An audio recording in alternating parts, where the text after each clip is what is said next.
Dans cette vidéo, je te parle d'une question vraiment importante, hautement décisive et déterminante pour toi qui veux à juste titre immigrer au Canada. Ça se peut que dans ta trajectoire, dans ton projet d'immigration, tu aies déjà fait plusieurs essais. Alors cette vidéo s'adresse à toi. Tu as fait peut-être une procédure de visiteur, tu as fait peut-être une procédure d'étudiant, tu te fais aider de manière directe ou indirecte par des personnes. Je viens te dire que pour ceux dont les procédures ont abouti, mais surtout pour ceux dont les procédures n'ont pas abouti, je te demande de faire la chose suivante, de prendre la précaution suivante. C'est de t'assurer que le document ou alors l'ensemble des documents qui ont été partagés ou dont tu as confié la gestion à quelqu'un d'autre, tu dois tout faire pour savoir exactement ce qui a été dit. Tu dois tout faire pour t'assurer que est-ce que ce qui a été dit à l'intérieur, tu étais au courant.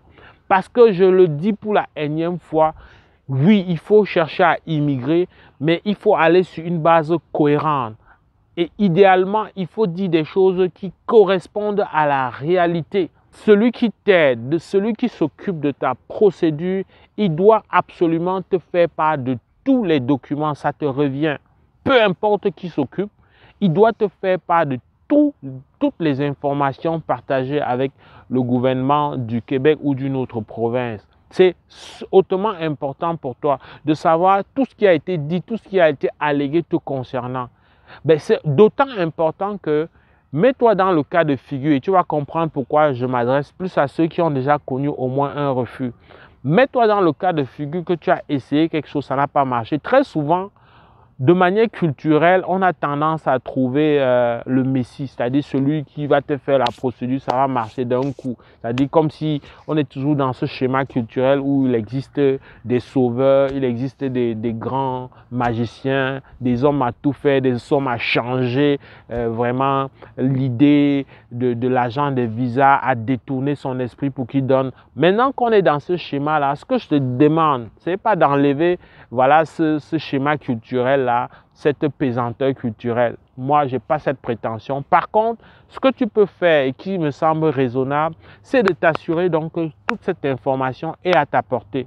Et de t'assurer surtout après un refus, parce que souvent après un refus, on va dire c'est une sorte de divorce. Tellement tu t'es mis dans la tête que tu avais affaire à la bonne personne, au Messie, et peut-être que dans certains cas, il t'a laissé croire, il t'a laissé entendre que tout allait bien, qu'il va être celui qui va te faire voyager et tout. Maintenant que vous avez été dans cette petite histoire d'amour où vous vous êtes promis des choses qui n'étaient pas peut-être tenables ou qui se sont avérées finalement non abouties, ne perds pas surtout la lucidité, et ça c'est la chose la plus importante. Ne perds pas ta lucidité après un refus. Ne sois pas fataliste et tu dis « Oh, ça va, c'est pas bon, j'oublie celui-là, il m'a perdu le temps, il m'a promis des choses. » Non, il faut que tu ailles au-delà de ces émotions-là. Il faut que tu surmontes ça, que tu dépasses pour réclamer les documents officiels. Tu dois avoir tes numéros officiels, ton numéro de dossier, les contenus des différents documents. Tu dois avoir la réponse officielle de refus, etc. Tu dois avoir la lettre biométrique. Tu dois avoir toute la documentation utilisée avant, mais surtout après le refus, la documentation de refus. Parce que les informations sur ta trajectoire professionnelle, les informations sur ta trajectoire scolaire, les informations sur ta vie maritale, ta vie civile, c'est allégué dans ces différentes demandes et il faut que tu les aies parce que imagine-toi que tu inities autre chose par toi-même ou par quelqu'un de différent. Il va falloir qu'il y ait une certaine cohérence parce qu'une cohérence là va assurer au moins qu'il n'y ait pas de doutes. Une cohérence là, ça va faire en sorte que tu ne sois pas passible d'une interdiction gratuite.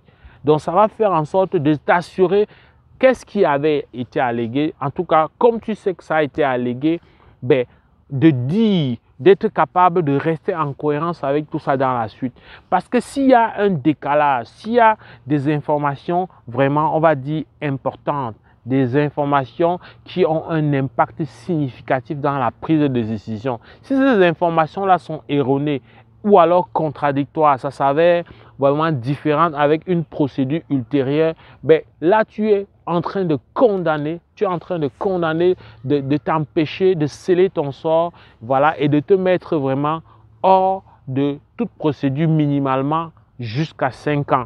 Alors 5 ans, c'est vraiment le temps de la réalisation d'une vie, et pire encore, après 5 ans, ce n'est pas donné parce que ça va être dans le système, et chaque fois, on va toujours avoir vraiment des grandes lots pour s'assurer que tout est correct. Regarde vraiment ça. Tu dois entrer en possession des éléments importants, des éléments déterminants pour pouvoir initier. Parce que ce que tu dois savoir, c'est que plein de gens sont venus au Canada après 3-4 tentatives.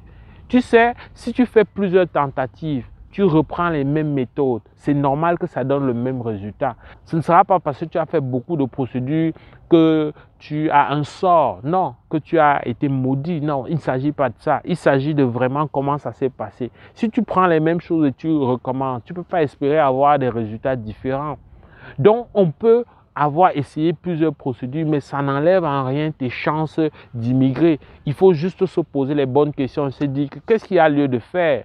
Il faut juste prendre les bonnes mesures et certainement ça va pouvoir avancer. Mais pour que ça avance, il faut que chaque fois tu sois au courant de tout ce qui a été allégué. Je me répète, mais c'est vraiment hautement important. J'espère que tu as aimé la vidéo. Si c'est le cas, like. Avec beaucoup de plaisir, je vais te retrouver dans le cadre d'une prochaine vidéo. Porte-toi bien. Boula.